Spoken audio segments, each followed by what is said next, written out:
नमस्कार मित्रों, हम कर रहे थे क्लास 9th। हमारा चैप्टर चल रहा है। आज हम स्टार्ट करेंगे चैप्टर नंबर 2, राजस्थान के क्रांतिकारी। इससे पहले आज नववर्ष प्रारंभ हो चुका है। 1 जनवरी आज की तारीख है, तो नववर्ष की आपको ढेर सारी बधाइयाँ। और इसके साथ ही मैं दुआ करता हूँ, आशा करता हूँ कि आप कठोर से कठोर अपनी मेहनत को बल देंगे और अपने माता पिता के सपनों को साकार करेंगे। इसी के साथ हम स्टार्ट करते हैं चैप्टर नंबर 2, राजस्थान के क्रांतिकारी। दिल्ली के बादशाह के विघटन के बाद अंग्रेज़ों ने पूरे भारत पर अपने पाँव पसारने शुरू कर दिए थे। तो उसी दौर में राजस्थान में भी सामंतवाद का जो सबसे क्रूर और घृणित रूप जो था, वो अंग्रेजी शासनकाल की ही देन थी। इसके बाद हम देखते हैं राजस्थान के राजाओं में कई राजा ऐसे थे जिन्होंने अपने स्वतंत्रता को बरकरार रखने का भी प्रयास किया था। जैसे मराठा सरदार होलकर ने जब यहाँ भरतपुर में शरण ली थी, तो भरतपुर के राजा रणजीत सिंह ने अंग्रेज़ों से संधि भले ही कर ली थी, लेकिन होलकर को अंग्रेज़ों को सौंपने से इनकार कर दिया था और इसके बदले अंग्रेज़ों ने भरतपुर पर धावा भी बोला था। इस संबंध में ये कविता दे रखी है बांकीदास की, कवि राजा बांकीदास की, जो जोधपुर नरेश मानसिंह के राजकवि और काव्य गुरु थे। इम्पोर्टेंट है, ये एग्जाम में पूछा जा सकता है। बांकीदास किसके दरबार में थे? जोधपुर नरेश मानसिंह के राजकवि और काव्य गुरु थे। उनकी ग्रंथावली नागरी प्रचारणी सभा से 3 खंडों में प्रकाशित हो चुकी है और इनकी लिखी हुई संकलित राजस्थान की 2700 ऐतिहासिक बातें भी है। ठीक है, ऐतिहासिक बातें भी है और इनको इतिहास का बहुत अच्छा ज्ञान था। इनका निधन हुआ 1833 में। फिर है इनकी जो कविता है कि विलायत से जब अंग्रेज़ आया तो अपने साथ कई शहरों पर अधिकार कर लेता है। कलकत्ता, कानपुर, बम्बई, मद्रास और भरतपुर में भी चढ़ाया। लेकिन जो ये भरतखंड है, भारत देश का नाम है, जो भरतखंड है, जहाँ अंग्रेज़ों की फौज जो है वो भारतीय लोगों से ही बनती है, भारतीय प्रदेश के लोगों से ही बनी है। तो ये अपनी कविता में ये बात लिखते हैं। कविता हमारे एग्ज़ाम्स में पूछी नहीं जाएगी, तो इसलिए कविता का जो चैप्टर है इसको हम ज़्यादा नहीं पढ़ेंगे। हमारे काम की जो चीज़ें हैं उसी पर फोकस करेंगे। फिर बात करते हैं, इनकी एक और कविता दे रखी है, देश को गुलाम होना था वो हो गया। ये कवि जो है ये धिक्कार रहा है राजाओं को। जब आज़ाद होना होगा तब हो जाएगा, तुम्हारे लिए अब कुछ नहीं होने का। सच्ची मैंने सच्चाई के तरीके से प्रकट कर दी है, सच्ची बात मैंने सच्चाई से प्रकट कर दी है। अंग्रेज़ों से संधि करके गद्दी बचाए रखने वाले सामंत वास्तव में स्वाधीन नहीं है। ये तथ्य बांकीदास के थे। ठीक है, और उनको ये आशा भी थी कि आगे आने वाले समय में हालात बदलेंगे। फिर एक कहानी है डूंगजी और जवार जी की। सिक्कर के थे ये क्रांतिकारी। राजस्थान स्वतंत्रता संग्राम में दिए गए विवरण के अनुसार 1818 ईस्वी में अंग्रेज़ों ने संधि की थी। शेखावाटी क्षेत्र के लोगों ने इसका विरोध किया था और इनके विरोध का दमन करने के लिए शेखावाटी ब्रिगेड की स्थापना की गई थी। अंग्रेज़ों ने इतनी अच्छी चाल खेली थी राजस्थान में कि राजस्थान के लोगों को कंट्रोल करने के लिए राजस्थान के ही लोगों की फौज बनाई थी। ये चाहे आप मेव सेना ले लो या भील की सेना ले लो, इन्होंने राजस्थान के लोगों को कंट्रोल करने के लिए उसी प्रकार की सेना और बटालियनें यहाँ पर गठित कर दी थी। 1834 ईस्वी में डूंगरजी के नेतृत्व में ब्रिगेड के कुछ सैनिकों ने विद्रोह किया। 1838 ईस्वी में डूंगजी को पकड़ लिया गया और आगरे के किले में कैद किया गया। जवार जी ने अपने सहयोगियों को साथ लेकर उन्होंने किले पर हमला किया था और डूंगजी को छुटा भी लिया था। वहाँ से निकलकर उन्होंने नसीराबाद की छावनी पर हमला किया और अंग्रेज़ों के खजाने को लूट लिया था। तो इनकी डूंगजी और जवार जी की जो कहानियाँ हैं वो पूरे शेखावाटी अंचल ही नहीं, पूरे राजस्थान में वीरतापूर्वक कवियों के माध्यम से गाई गई थी। इसी प्रकार एक कवि हुए सूर्यमल मिश्रण अर्थात सूरजमल नाम था इनका। 1857 ईस्वी का इन्होंने स्वागत किया था और 1857 ईस्वी के दौरान के इनकी कविताएं ज़्यादा लिखी गई है।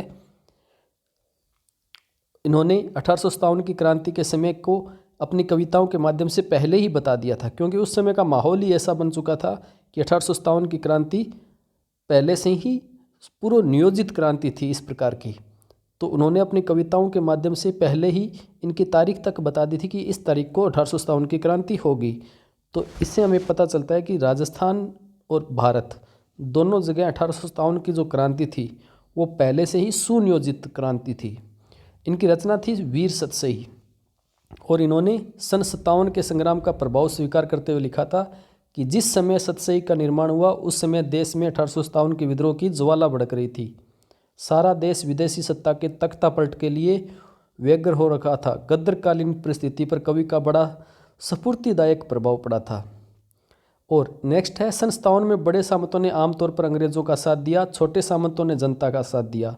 देसी पलटनों के विद्रोही सैनिकों ने इन सामंतों को साथ लेकर अंग्रेजों से युद्ध किया। जैसे आहुआ की क्रांति जो थी, उन्होंने छोटे सामंत थे आहुआ के, लेकिन गोरे कालों की जो लड़ाई हुई थी वो बड़ी शानदार इन कवियों के माध्यम से गाई गई थी। आहुआ की धरती का फिरंगी आदम का है, उसे बाहर खदेड़ने के लिए गांव की गोचर में काले सिपाही डटे हुए हैं। फिरंगी का पक्ष लेकर उसका हमारा राजा भी चढ़ आया है। गोरी देव वाला ये फिरंगी निरंतर फैलाव करता जा रहा है। इसी प्रकार एक कवि थे, कवि गिरवरदान, जिन्होंने आहुआ के युद्ध पर 3 छपाए लिखे थे। इनकी पहली पंक्ति ये थी। तो हमें ये ज़्यादा एग्जाम में पूछी नहीं जाएगी, तो इसमें समय खराब नहीं करेंगे हम। फिर है डूंगजी और जवारजी की कथा दे रखी है, ये देख लेते हैं। 1857 के स्वतंत्रता संग्राम में सीकर क्षेत्र के काका भतीजा डूंगजी व जवारजी, काका भतीजा थे दोनों, प्रसिद्ध देशभक्त हुए। डूंगजी पहले शेखावाटी ब्रिगेड के ही रिसालेदार थे। बाद में नौकरी छोड़कर धनी लोगों को लूटने लगे, डाका डालने लगे। इस धन से वह निर्धन लोगों की सहायता करते थे। अर्थात जो विदेशी मूवी में जो होता है कि डाकू जो होता है वो बड़े सेठों को लूटता है और गरीब लोगों की सहायता करता है, तो इस प्रकार के डूंगजी थे। इन्होंने अपनी साथियों के साथ कई अंग्रेज छावनियों को भी लूटा था। डूंगजी के साले बेरू सिंह ने डूंगजी को भोजन में अपने यहाँ बुलवाया और वहाँ शराब पिलाकर उन्हें अंग्रेज़ों को पकड़वा दिया और आगरे के दुर्ग में बंद कर दिया। फिर बाद में डूंगजी की पत्नी की फटकार से जवारजी ने उन्हें छुड़वाने की प्रतिज्ञा की। ऐसा कहा जाता है कि जवारजी ने फिर क्या किया, लोहिया जाट और करना भील, लोटिया जाट और करना भील को साथ लेकर डूंगजी को छुड़वाया था। बीकानेर के गढ़सीसर में अंग्रेजी फौज ने बीकानेर और जोधपुर राज्य की फौजों के साथ मिलकर डूंगजी और जवारजी को घेर लिया था। जवारजी तो भागकर बीकानेर रियासत के खेर खट्टा स्थान पर पहुंच गए, जहां महाराजा रतन सिंह ने उन्हें प्रेमपूर्वक रखा। लेकिन डूंगजी जैसलमेर में गिरदड़ा की काकी मेड़ी पहुंचे, जहां जोधपुर की सेना ने छलपूर्वक कैद कर लिया और अंग्रेजों को सौंप दिया। इससे लोगों में असंतोष की भावना फैली। अंग्रेजों ने डूंगजी को वापस जोधपुर राज्य की सेना को सौंपा और जोधपुर के दुर्ग में ही डूंगजी का निधन हुआ। तो ये थी डूंगजी और जवारजी की कहानी। इन्हीं के साथ एक जुड़ा हुआ है लोठूजी निठारवाल सीकर। इनका जन्म भी जाट परिवार में रिंगस में हुआ था और ठाकुर से अनबन होने के कारण अपनी बहन के पास बठोट में आ गए थे। इनका संपर्क डूंगजी और जवारजी से हुआ। जब डूंगजी को अंग्रेजों ने गिरफ्तार करके आगरा के किले में कैद किया था, तो लोठू ने भालू नाई, साखू लुवार व करना मीणा आदि के साथ मिलकर डूंगसी को आगरा से रिहा करवाने की योजना बनाई थी और एक बरात के रूप में आगरा पहुंचे और अदम्य साहस का परिचय देते हुए डूंगजी को रिहा करवा लाए। ये कहानी भी प्रसिद्ध है कि इन्होंने बरात के रूप में ये गए थे, सभी मिलकर लोठू जी, बालू नाई आदि, और वहाँ पर बरात आगरे के किले के बाहर ठहरवाई और सैनिकों को चकमा देकर किले में दाखिल हुए थे वो, और वहाँ से उन्होंने डूंगजी को छुड़वाया था। तो ये कहानी भी बहुत बार आगे आ जाती है। 1855 ईस्वी में इनकी मृत्यु हुई थी। नेक्स्ट है राजस्थान के प्रथम शहीद अमरचंद बाठिया। देश के प्रथम स्वतंत्रता संग्राम में राजस्थान का प्रथम व्यक्ति जिनको ब्रिटिश सत्ता ने फांसी पर लटकाया था वो थे अमरचंद बाठिया। इनका संबंध बीकानेर से था, लेकिन इनका जो व्यापार था वो ग्वालियर में था और वहाँ पर इन्होंने अपनी संपत्ति तात्या टोपे को दे दी थी। उसकी ही सज़ा इन्होंने भुगती थी और कुर्बानी देने के बाद इनकी कुर्बानी बाद में इनकी फांसी का कारण बना। कुर्बानी किसकी? संपत्ति की कुर्बानी जो थी तात्या टोपे को दी थी, वही इनकी फांसी का कारण बनी। ग्वालियर में ये व्यापार करते थे, ये ध्यान रखना। नेक्स्ट है विजय सिंह पथिक, बिजोलिया में। इनका जन्म हुआ 1882 ईस्वी में ग्राम गुंठावली, जिला बुलंदशहर, उत्तर प्रदेश में, और इनकी कर्म भूमि जो थी वो राजस्थान थी। विजय सिंह पथिक वीर भारत सभा और राजस्थान सेवा संघ के संस्थापक थे। संपूर्ण भारत में किसान आंदोलन के जनक थे, चोटी के क्रांतिकारी थे और बिजोलिया किसान आंदोलन से इनका गहरा संबंध था। अजमेर में सशस्त्र क्रांति की क्रियान्विति हो, क्रांतिकारियों की भर्ती हो, प्रशिक्षण हो, इन्होंने राजस्थान में महत्वपूर्ण भूमिका निभाई थी। इनके न्यूज़पेपर भी थे राजस्थान केसरी, नवीन राजस्थान और तरुण राजस्थान। इन्होंने न्यूज़पेपर के माध्यम से जन जागृति का काम किया था। नेक्स्ट क्रांतिकारी है अर्जुन लाल सेठी, जयपुर से।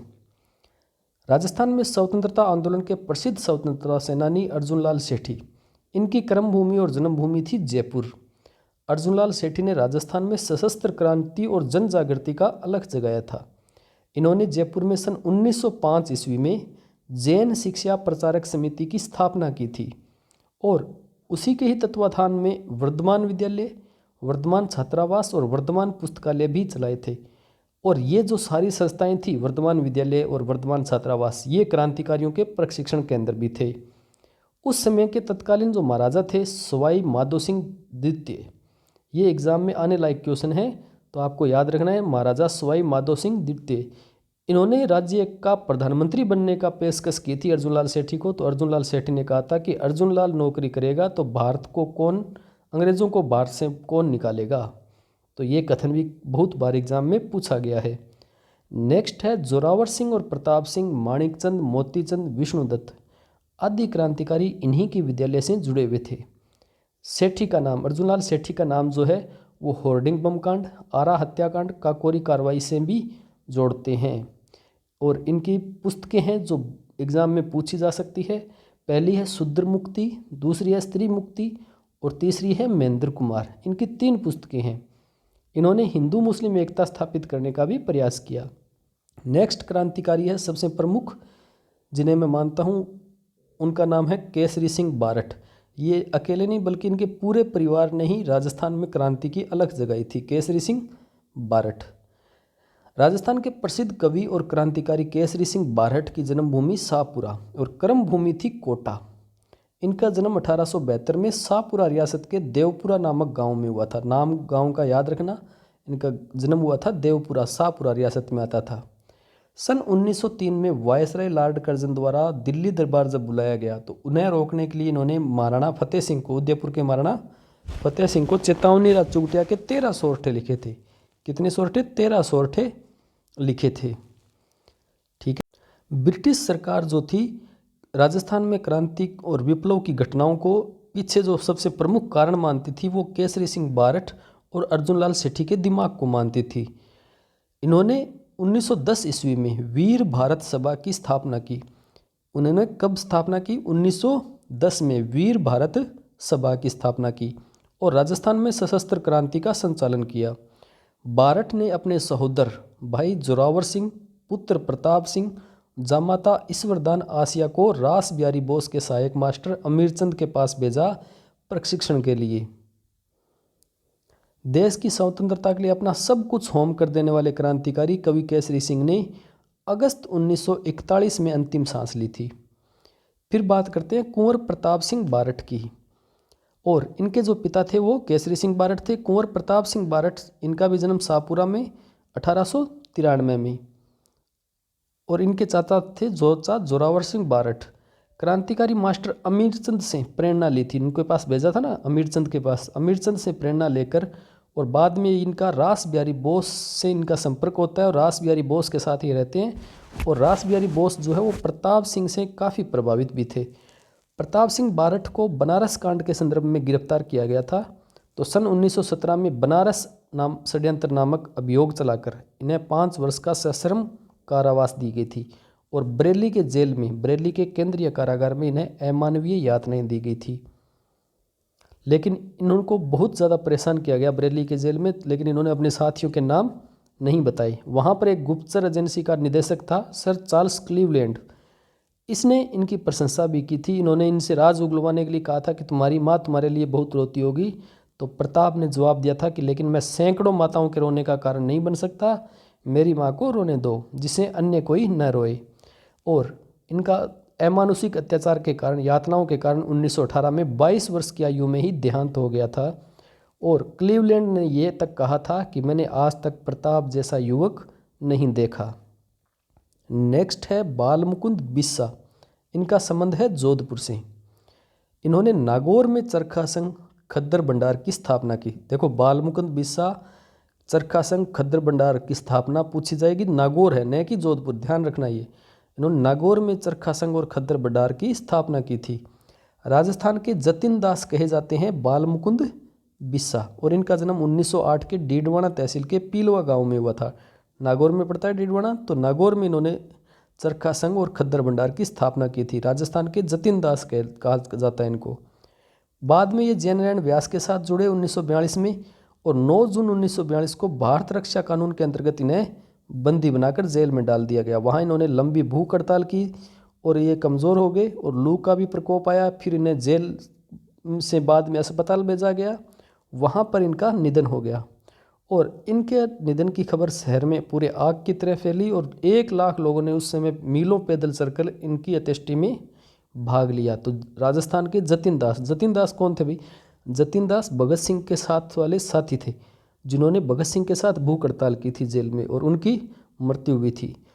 और यहाँ भूख हड़ताल की वजह से मृत्यु राजस्थान में किसकी होती है? बाल मुकुंद बिस्सा की। नेक्स्ट है सागरमल गोपा।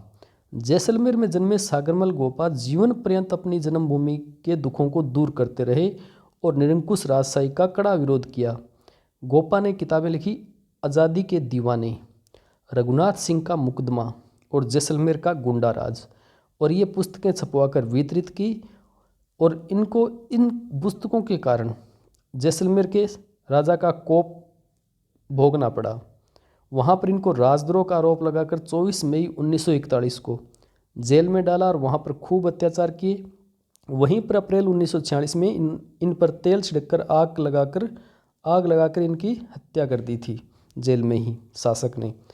नेक्स्ट है राजस्थान के शिक्षावीर नानाभाई खाट, और इनका जो नाम आता है वो आता है रास्तापाल डूंगरपुर में। ये जो नानाभाई जो थे वो प्रजामंडल आंदोलन से संबंधित थे। नानाभाई खाट ने 1947 में आंदोलन चलाया था, जिसे माणिक्यलाल वर्मा का निर्देशन प्राप्त था। रास्तापाल ने नानाभाई खाट ने प्रतिज्ञा की थी कि वो कभी भी अपने गांव की पाठशाला को बंद नहीं करेंगे अंग्रेजी शासन के और जागीरदार के कहने से। तब यहाँ के जागीरदार ने पुलिस सुप्रिटेंडेंट को जिला की जागीरदार के कहने से ये पाठशाला बंद नहीं करेंगे। तब यहाँ के जागीरदार और पुलिस सुप्रिटेंडेंट ने पाठशाला बंद करने के लिए 18 जून 1947 को पुलिस को लेकर ग्राम रास्तापाल पहुँचे थे। वहाँ पर भी इन्होंने यही कहा कि मैं प्रजामंडल के आदेश से ही पाठशाला बंद कर सकता हूँ, अन्यथा नहीं करूँगा।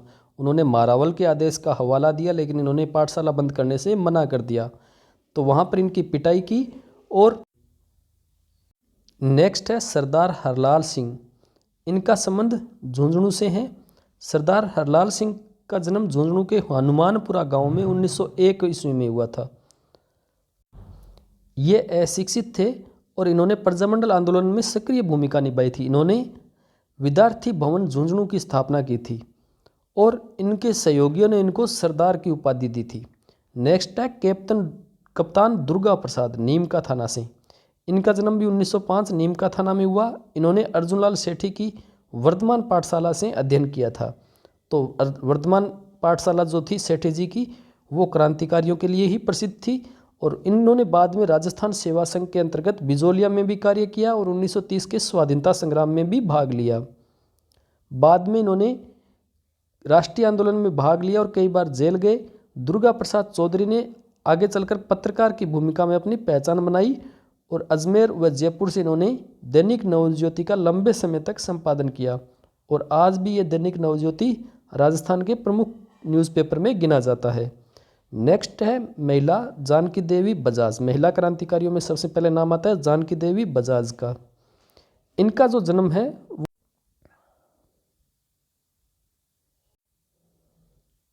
जानकी देवी के पिता का नाम सेठ गिरधारी लाल जाजोदिया और जन्म एमपी के जावरा में 1902 के जमनालाल बजाज के साथ इनका विवाह होता है और वृंदा में ही रहते हैं ये।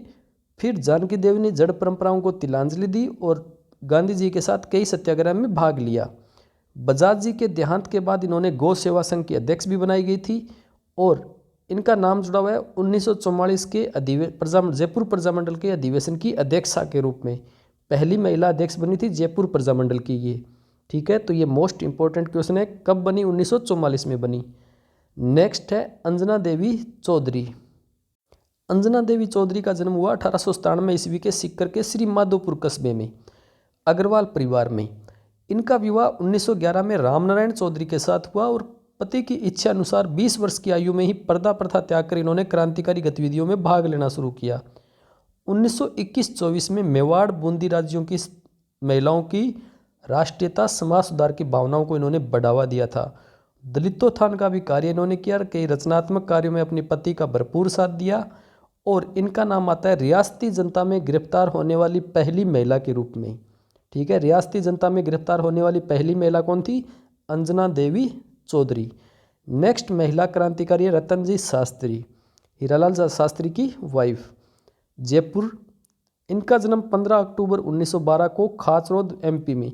देखिए महिला जितने भी आ रही है उनका जन्म जो है वो एमपी में आ रहा है। रघुनाथ जी व्यास के यहाँ पर हुआ और विवाह हुआ हीरालाल शास्त्री के यहाँ। 1929 ईस्वी में ग्राम सेवा, ग्रामोत्थान और जन सेवा के उद्देश्य से इन्होंने वंशतली में हीरालाल शास्त्री द्वारा जीवन कुटीर कार्यक्रम में भरपूर सहयोग दिया। रतन शास्त्री ने सन 1939 में जयपुर राज्य प्रजामंडल के सत्याग्रह में भी भाग लिया और 1942 ईस्वी में भारत छोड़ो आंदोलन में भी भूमिगत कार्यकर्ताओं की सेवा की। नेक्स्ट है रमा देवी, जयपुर से। इनका जन्म जयपुर के वेद गंगा साय के घर हुआ और 7 वर्ष की उम्र में ही हो गया। 11 वर्ष की आयु में ये विधवा हो गई थी। बाद में इनका विवाह गांधीवादी नेता जो थे नेता लादूराम जोशी उनके साथ पुनः विवाह हुआ, जहां उन्होंने खादी पहनना शुरू किया और राजस्थान सेवा संघ का कार्य किया। बिजोलिया आंदोलन के समय पंडित लादूराम जोशी की पत्नी रमा देवी 1931 में बिजोलिया गई, जहां उन्हें गिरफ्तार किया गया और बाद में वहां से उनको निकाल दिया गया था। वहां पर उनके साथ कई अत्याचार भी हुए। 1930 और 32 में सत्याग्रह और सविनय आज्ञा आंदोलन में भी भाग लिया था। नेक्स्ट है नन्ही बालिका शिक्षा प्रेरक कालीबाई, ये सेंगाबाई के साथ ही थी। डूंगरपुर जिले के रास्तापाल के निवासी भील कन्या कालीबाई जून 1947 में, जब 18 जून की घटना है, उस समय सेंगाबाई को पीटा गया था, मारा गया था। तो उनके सेंगाबाई के साथ थे नानाबाई खाट। उनको बांधकर जब ले जाया जा रहा था ट्रक पे, तो कालीबाई ने पीछे से ट्रक के पीछे भागते हुए सेंगाबाई को छुड़वा लिया था और वहाँ कहा था मेरे गुरुजी को कहाँ ले जा रहे हो, तो सेंगाबाई की कमर से बंधी रस्सी काट दी। इसी 18 जून 1947 को घटना है। तब पुलिस वालों ने उन पर गोलियां चला दी थी, तो कालीबाई ने 20 जून 1947 को दम तोड़ दिया और वहाँ पर आज भी एक स्मारक बना हुआ है रास्तापाल में। नेक्स्ट है किशोरी देवी। इनके पति का नाम था सरदार हरलाल सिंह। हमने पहले सरदार हरलाल सिंह को पढ़ा है। और इनकी पत्नी किशोरी देवी ने अपने पति के साथ मिलकर शेखावाटी क्षेत्र में जागीरी प्रथा के विरोध में राष्ट्रीय आंदोलन में भाग लिया। सीहोट के ठाकुर मान सिंह द्वारा सेतिया का बास नामक गांव में महिलाओं के साथ दुर्व्यवहार किया गया था। तब सभी महिलाओं ने कटराथल में एक महिला सम्मेलन बुलाया था 1934 में, जो राजस्थान के इतिहास में प्रसिद्ध है। 1934 ईस्वी में विशाल महिला सम्मेलन, जिसमें 10,000 के करीब महिलाओं ने भाग लिया था और उस सम्मेलन की अध्यक्षता की थी किशोरी देवी ने, जो सरदार हरलाल सिंह की पत्नी थी। तो यह आपको मोस्ट इम्पोर्टेंट है, याद रखना। बहुत बार पूछा जाता है विशाल महिला सम्मेलन कब बुलाया गया, 1934 में, और अध्यक्षता किसने की? किशोरी देवी ने। आई होप आपको ये वीडियो अच्छा लगा होगा। इसके साथ ही आप अपने दोस्तों के साथ शेयर करना न भूलें। जल्दी हम नेक्स्ट चैप्टर करेंगे और कंप्लीट 9th की बुक आपको अवेलेबल होगी इस चैनल पर। तो सब्सक्राइब करना भी न भूलें, क्योंकि 75% जो है वो सब्सक्राइब भी नहीं कर रहे हैं, तो इसलिए सब्सक्राइब ज़रूर करें। और आपका नया साल अच्छा हो, आपकी प्रत्येक वो कार्य अपने लक्ष्य को ध्यान में रखकर होना चाहिए। तो हैप्पी न्यू ईयर। देखते रहिए